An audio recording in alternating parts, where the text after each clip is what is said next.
You're right there, YouTube. It is Crackoon again, bringing you another gameplay slash commentary, man. Where again, bringing you some more Modern Warfare 3 like I do. Going to be using the CM901 with the FNG secondaries. I don't even think I'll pull it out once. Sleight of hand pro, hardline, marksman, kick, red dot sight, kill streaks, attack helicopter, reaper, pave low. Bang, getting on with it. I said I might bring you this gameplay yesterday, but well, I am bringing you this gameplay today. So I am doing what I said I was going to do yesterday, which is bring you this gameplay. Just got myself in kind of like a conundrum, like going around in circles. Whatever, I don't want to get around in circles. Moving on, right. It's a beasting weapon, the CM09... Why do I keep on saying 091? I don't know. The CM901, right.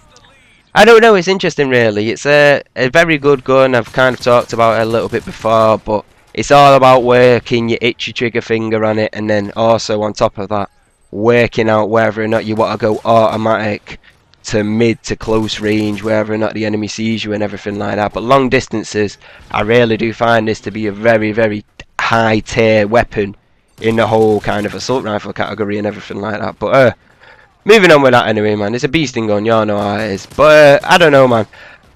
This is obviously a gameplay from my first Prestige, and I was going to talk a little bit about how, like, I don't know, I kind of reevaluated the whole situation and everything like that. But what I've been kind of thinking at the moment is, well, no, in fact, I'll start from the beginning. But essentially what I was thinking, is I didn't know whether or not I was going to Prestige. I heard a lot of stuff in the community about people weren't going to Prestige, don't see the point in it, all this kind of stuff like this. And then, I don't know, I was having a look around it and kind of like thinking about it, like weighing up a few different variations and scenarios and everything like that. And I don't know, I just ultimately came to the conclusion that I was going to Prestige. So now this is obviously a gameplay from on my way into my first Prestige. So you can obviously see that I'm doing well in my first Prestige, because this is a really, well, I'd consider it a pretty big score gameplay, well, in my standards anyway. But I don't know, you can obviously see that I'm doing well and getting gameplays into my first Prestige. But I don't know, I was thinking about people like that, and like generally what people have been saying in the community, and there's been general discussions about how like there's no point in really going into a Prestige because there's no benefits from going all the way to 10 or anything like that. Just generally a whole lot of stuff that's compiled, and generally how people want to take the advantage of having everything unlocked rather than not having anything unlocked and starting from a new Prestige again for no reason and everything like that. So I kind of compiled everything, listened to my subs and everything like that, and I Prestiged. And I don't know, it's interesting really. It's just a whole concept of what's come down to the situation about me Prestiging and how other people don't see the point in Prestiging. And I'm going to explain something to you now, right? I'm going to explain to you the benefits of Prestiging rather than not Prestiging. And it's nothing to do with like what you gain from the game, like some superficial like gold gun or anything like that, or something daft that they may give you for going all the way to 10th. But it's more something to do about making you a better player and making you have a great what's the word now, skill repertoire or something like that. And what I mean by this is, when you're going through Prestiges and everything like that, you're going to run into a million, well, I was going to say a million, it could be a million, but you're going to run into thousands of different combinations of players and different skill levels, everything like that, man. And the thing what I find now is, when you go to level 80, and if you just stay on level 80, you're never going to train yourself to be a better player, because you've got everything unlocked, so you don't need to like diversitize into different areas of the game that you never normally would go to, because you've already got something that works for you, and you've already got everything that works for you unlocked and everything like that, because you're obviously staying at level 80. So I don't know, it's interesting when it comes down to it like that, because I find when I'm going through all my Prestiges and everything like that, that it's so much more valuable to me, and I learn so much more from it, because in certain situations you've got to work out which different ranks there are and which different levels of players they are and everything like that. And this is speaking on a whole like variation of everything, like speaking in like a mass amount of people and different playstyles and everything like that. And I don't know, it's just a whole situation about how different levels are gonna kind of give over different players and train you in kind of different areas of playing and everything like that. So I don't know. It's really interesting, really, because I don't know, man. It's just my whole opinion on it and my different perspective upon it, and I don't know. It all comes down to the facts of it again, and it's interesting, really, because I think Fisticuffs mentioned something about this recently, but essentially he said something about complexity over simplicity, and I did a commentary a very long while about, well, a very long while ago about it with with Black Ops. Sorry, not Modern Warfare 3.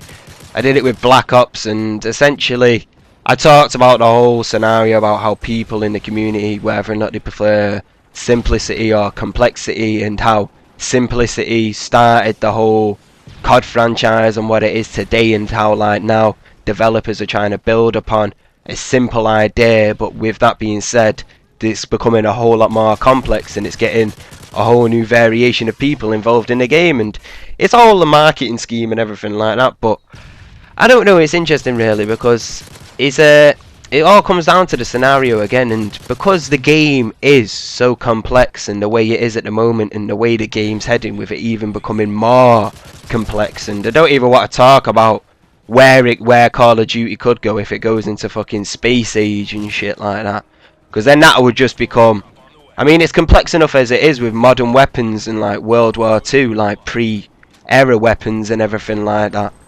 It's complex enough with that. You think about taking that into another level with plasma pistols and plasma rifles, and then a phaser gat, and then a mini Gatling phaser majigger. Oh, I don't know. You imagine that, mate. I couldn't fucking stand it, mate. I would not be able to stand it, because the shit would piss me off. But I don't really see Call of Duty going into that. But I'm just saying, as in a different scenario, in a different kind of, like, maybe an example of an idea of where where the COD franchise would go and everything like that. So I don't know, as I was saying, man, it all comes down to complexity over simplicity, and within this game, with it being so complex, you've just got to make sure that you can like diversitize over a variety of different aspects of the game, because it is that complex. You've got to have them different skill variants to be able to combat it. That's just the way I see it in my certain situation anyway, and I learned so much more from it, really, in my opinion. Here I do a little drop move on him, luckily catch him. I didn't know which way he was going to be coming from, but I was just kind of